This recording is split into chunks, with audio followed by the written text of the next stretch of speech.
Hello दोस्तों, हमने already कई वीडियोस में डिस्कस किया है कि इंडियन लोगों में हार्ट अटैक का दर वेस्टर्न लोगों से ज़्यादा होता है। हार्ट अटैक ज़्यादा जल्दी होता है, ज़्यादा अग्रेसिव होता है, ज़्यादा ब्लॉकेजेस होते हैं, मृत्यु दर भी ज़्यादा होता है।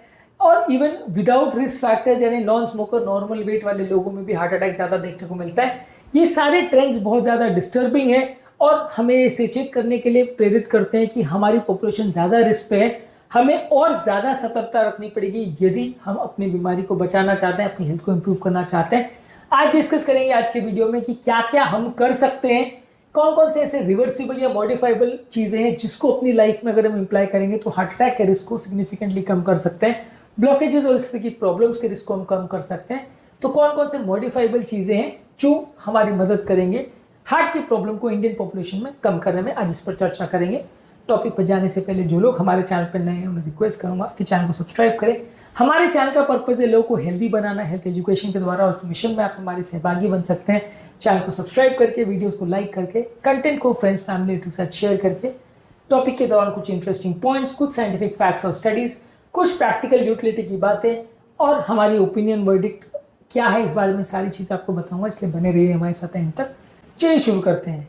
सबसे इंपॉर्टेंट चीज़ है अपनी डाइट को फिक्स करें। हमारे यहाँ कार्बोहाइड्रेट लोग ज़्यादा खाते हैं, फाइबर कम खाते हैं, प्रोटीन कम खाते हैं, अनहेल्दी फैट ज़्यादा खाते हैं।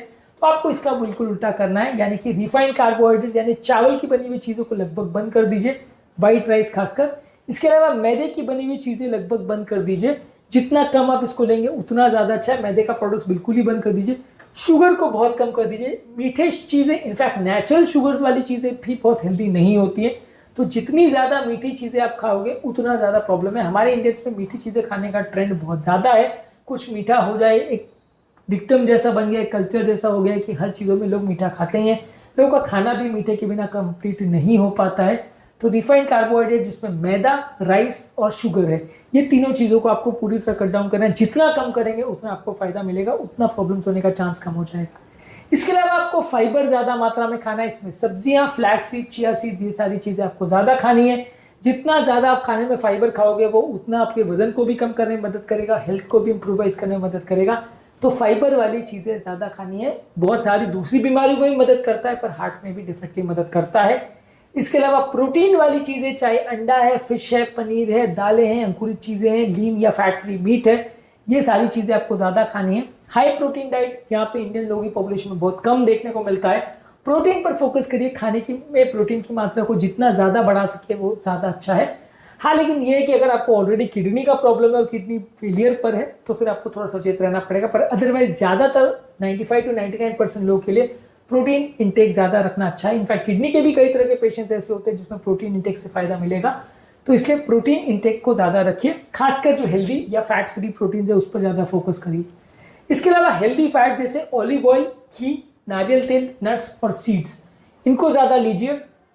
तली हुई चीज़ें, ट्रांस फैट्स की बनी हुई चीज़ें और पाम ऑयल की बनी हुई चीज़ें, रिफाइंड ऑयल की बनी हुई चीज़ें ज़्यादा नुकसान करती हैं। जहाँ तक पॉसिबल है हेल्दी फैट्स का प्रयोग करिए, ये बहुत सारी बीमारियों से आपको बचाएगा। इसके अलावा कोई भी रिफाइंड ऑयल का प्रयोग मत करिए। मैं मेरे ज़्यादातर पेशेंट को घी का प्रयोग करने के लिए प्रेरित करता हूँ। रिफाइंड ऑयल में मौजूद केमिकल्स बहुत ज़्यादा सूजन बढ़ाते हैं, बीमारी का इंपॉर्टेंट कारण है और इंडिया में बहुत ज़्यादा कॉमनली यूज़ होता है, तो इसको आप अवॉइड करेंगे तो ज़्यादा अच्छा है। इसके अलावा वनस्पति घी, डालडा या इस तरह के प्रोडक्ट्स है जो ट्रांस फैट से भरे होते हैं, उनको भी अवॉइड करिए, ये बहुत नुकसानदायक है। कुछ हद तक पाम ऑयल में भी ट्रांस फैट ज़्यादा रहते हैं। इसके अलावा आप इंसुलिन रेजिस्टेंस, जो कि डायबिटीज़ का सबसे इंपॉर्टेंट रिस्क फैक्टर होता है, उसको कम करने के लिए उस पर वर्क करिए। इससे आपको फायदा मिलेगा, डायबिटीज़ भी कम होगी, क्योंकि डायबिटीज़ वाले व्यक्तियों को हार्ट अटैक होने का रिस्क 4 से 5 गुना ज़्यादा है, तो उस पर वर्क करिए।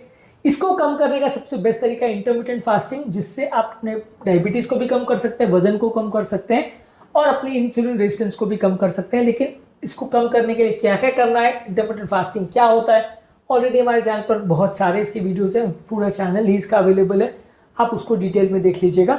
इसके अलावा रेगुलरली अपने ब्लड पैरामीटर्स को चेक करते रहिए, खासकर ब्लड शुगर को। यहाँ पर कई पेशेंट्स हमारे पास ऐसे आते हैं जो महीनों सालों तक अपना शुगर लेवल्स भी चेक नहीं कराते, जो कि बहुत बेसिक है। मैं ज़्यादातर रिकमेंड करता हूँ कि डिटेल ब्लड इन्वेस्टिगेशन साल में 1 से 2 बार होनी चाहिए, और माइनर इन्वेस्टिगेशन जैसे ब्लड शुगर है, HbA1c, वो एटलीस्ट 2 से 3 महीने में एक बार हो जाना चाहिए। ब्लड शुगर अगर खासकर प्री डायबिटीज़ है, डायबिटीज़ है, तो बार बार चेक करना चाहिए। तो ब्लड शुगर लेवल्स भी बार बार चेक करना ज़रूरी है, नहीं तो कई बार डायबिटीज़ मिस हो जाती है जिसकी वजह से ब्लॉकेजेस जल्दी आते हैं। इस मामले में कोई बढ़ाई की बात नहीं है कि कोई पेशेंट जिंदगी में कभी डॉक्टर के पास नहीं गया, कोई चेकअप नहीं कराए, ये उल्टा गलत है। ये हेल्थ इग्नोरेंस शो करता है कि आप कभी डॉक्टर के पास नहीं गए। इसका मतलब बहुत सारी हिडन बीमारियां जिसके कोई लक्षण नहीं होते वो आपने मिस कर दी, और जिसकी वजह से आपको कभी आगे जाके प्रॉब्लम आ सकता है। यही कारण है कि हमारे पास बहुत सारे ऐसे पेशेंट आते हैं जो बोलते हैं कि हमको तो कल तक कोई प्रॉब्लम नहीं थी, अभी सीधा हार्ट अटैक कैसे आ गया। तो आपने अगर पहले चेक ही नहीं कराया तो पता कैसे चलेगा कि आपको रिस्क फैक्टर्स थे। जब रिस्क फैक्टर्स पे आपने वर्क नहीं किया तो हार्ट अटैक या कॉम्प्लिकेशन जब आएगा तभी आपको पता चलेगा, तब तक बहुत देर हो जाती है। इसके अलावा बार बार खाना खाने का पैटर्न बंद करना है। खाना सिर्फ 2 से 3 बार खाना है। हमारे यहाँ पे पॉपुलेशन में हर 2-2 घंटे में खाना खाने का ट्रेंड बहुत ज़्यादा है, बहुत गलत ट्रेंड है। इसको पूरी तरह से बंद करिए, मैक्सिमम 2 से 3 बार खाना खाइए। इस कॉन्सेप्ट को भी हमने इंटरमिटेंट फास्टिंग वाले वीडियोस में डिस्कस किया है। फास्टिंग के कॉन्सेप्ट में ये बहुत इंपॉर्टेंट है। खाना 2 से 3 बार ही खाना है, बार बार नहीं खाना है। मैं तो 2 बार के लिए सजेस्ट करता हूँ। इसके अलावा रेगुलरली एक्सरसाइज करिए, एटलीस्ट आधे से 1 घंटा डेली एक्सरसाइज करिए, जिसमें एरोबिक एक्सरसाइज भी होनी चाहिए और मसल बिल्डिंग एक्सरसाइज भी होनी चाहिए। सिर्फ वॉकिंग, रनिंग, जॉगिंग या पार्क में टहल लिया तो वो एक्सरसाइज नहीं है। आपको अग्रेसिव एक्सरसाइज करनी है, फास्ट एक्सरसाइज करनी है, मसल बिल्डिंग पर भी फोकस करना है और एटलीस्ट आधे से 1 घंटा डेली करना है विदाउट फेल। इसके अलावा एटलीस्ट 8,000 से 10,000 कदम डेली चलना है, ये भी काफ़ी इंपॉर्टेंट है। डेली एटलीस्ट 8,000 to 10,000 स्टेप्स आप चलो। इसको आप अपने मोबाइल फोन या हेल्थ गैजेट्स के साथ मेजर कर सकते हो। ये आपको प्रेरणा देंगे कि कोई भी काम करने के दौरान या कुछ भी एक्टिविटी करने के दौरान आप ज़्यादा चलने का प्रयास करो, जिससे कि आपका रेगुलर एक्सरसाइज करने से आपका वजन भी कम होगा, डायबिटीज़ भी कम होगी और हार्ट अटैक का रिस्क भी कम होगा। इसके अलावा मानसिक तनाव यहाँ पे बहुत ज़्यादा लोग को होता है, तो yoga, meditation, deep breathing exercise करके आप उसको कम करने का प्रयास करिए। ये भी आपकी ओवरऑल हार्ट अटैक के रिस्क को कम करेगा। इसके अलावा 7 से 9 घंटे की अच्छी क्वालिटी की नींद होना भी जरूरी है। ये आपकी ओवरऑल लाइफ को भी इफेक्ट करता है, आपके डायबिटीज को, मोटापे को, बहुत सारी बीमारियों को इफेक्ट। लोग नींद ना आने को बीमारी नहीं मान के चलते हैं। इनफैक्ट 2-2, 3-3 घंटे सोने वाले लोग भी दवाई लेने को या ट्रीटमेंट कराने को रेडी नहीं होते हैं, जो कि बहुत सारी बीमारियों का इंपॉर्टेंट स्रोत होता है। इसके अलावा विटामिन डी की कमी भी अक्सर एक इंपॉर्टेंट प्रॉब्लम है, तो विटामिन डी के सप्लीमेंट्स आप ले सकते हैं या ऐसे खाद्य पदार्थों को ज़्यादा ले सकते हैं जिसमें विटामिन डी हो। इसके अलावा ओमेगा 3 फैटी एसिड्स भी आपको लेना है। ये फैटी फिशेज जैसे salmon, mackerel, tuna, sardine fish में होता है, अखरोट और फ्लैक्स सीड्स में होता है, या इसके आप सप्लीमेंट्स ले सकते हो। ओमेगा 3 फैटी एसिड्स भी बहुत सारी बीमारियों से आपकी बचाने में मदद करता है। इसके अलावा मैग्नीशियम भी कुछ हद तक बीमारियों से आपको बचाता है। ये बादाम में, पालक में और डार्क चॉकलेट में होता है, नट्स में होता है। तो बॉडी में मैग्नीशियम की कमी भी एक इंपॉर्टेंट रिस्क फैक्टर है, इसको भी आप कम करने का प्रयास करें। इसके अलावा आपको अपनी हेल्थ के लिए सिर्फ बॉडी वेट पर रिलाई नहीं करना है कि मेरा बॉडी वेट ठीक है तो सब कुछ अच्छा है। बॉडी वेट नॉर्मल होने के बावजूद भी बॉडी के कोलेस्ट्रॉल पैरामीटर गलत हो सकते हैं। विसरा यानी ऑर्गन्स के अंदर फैट हो सकता है, जिसकी वजह से ज्यादा हार्ट अटैक आते हैं। तो वेट नॉर्मल है तो सब अच्छा है, वैसा नहीं है। इस पर भी फोकस करिए, बाकी चीजों पर भी फोकस करिए और रेगुलरली चेक कराते रहिए।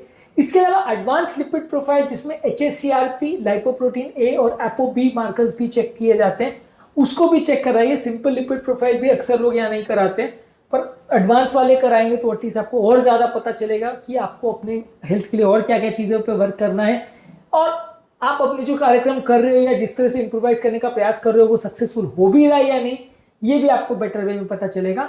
इसके अलावा हार्ट की बीमारियों के लिए अर्ली स्क्रीनिंग चालू कर दें, क्योंकि अगर हमको पता है कि बीमारियां जल्दी एज पे होती है तो जल्दी स्क्रीनिंग कर दें। यानी 25 साल के व्यक्ति में आप चालू कर दें कि जांच करना कि ब्लॉकेज है या नहीं।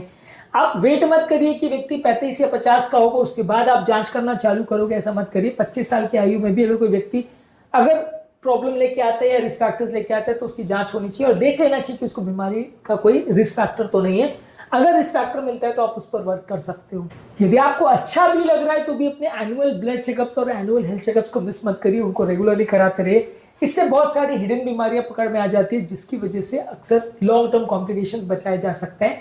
इसके अलावा कई बार कोई सटल साइंस और सिम्टम दिख रहे हैं, जैसे सांस फूल रही है, घबराहट हो रही है, बेचैनी हो रही है, तो इवन अगर बहुत रिस्क फैक्टर वाला पेशेंट नहीं भी है या थोड़ा यंग पेशेंट भी है तो भी उसे इग्नोर नहीं करना चाहिए, नहीं तो वो आपके लिए बाद में प्रॉब्लम्स क्रिएट कर सकता है। इस मामले में हमारा फाइनल वर्डिक्ट ये, यदि ध्यानपूर्वक हम अपने कोलेस्ट्रॉल लेवल्स को और अपने लाइफस्टाइल चेंजेस को मैनेज करेंगे तो इंडियंस में भी हार्ट अटैक के रिस्क को सिग्निफिकेंटली कम किया जा सकता है। बशर्ते है कि इस मामले में ज़्यादा सतर्क रहने की जरूरत है, ज़्यादा अग्रेसिव स्टेप्स लेने की जरूरत है, तभी इस तरह की बीमारियों से हम खुद को बचा सकेंगे।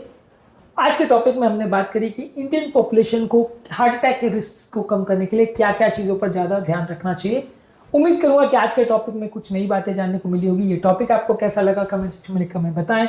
टॉपिक एंड करने से पहले जो लोग हमारे चैनल पर नए उन्हें रिक्वेस्ट करूंगा कि चैनल को सब्सक्राइब करें। हमारे चैनल का पर्पज है लोग को हेल्दी बनाना, हेल्थ एजुकेशन के द्वारा। उस मिशन में आप हमारे सहभागी बन सकते हैं। चैनल को सब्सक्राइब करके, वीडियोस को लाइक करके और कंटेंट्स को फ्रेंड्स फैमिली के साथ शेयर करके। आपके कमेंट्स का भी हमें इंतजार रहेगा, वो हमें जानने में मदद करते हैं कि हम कहाँ सही और कहाँ गलत कर रहे हैं, और उसे इम्प्रोवाइज करने में और खुद को मोटिवेट करने में भी हमारी मदद करते हैं। तो ज़रूर कमेंट्स करते रहिएगा। इसमें आप हमें अपनी प्रॉब्लम्स भी बता सकते हैं जिसे हम सॉल्व करने का प्रयास करेंगे।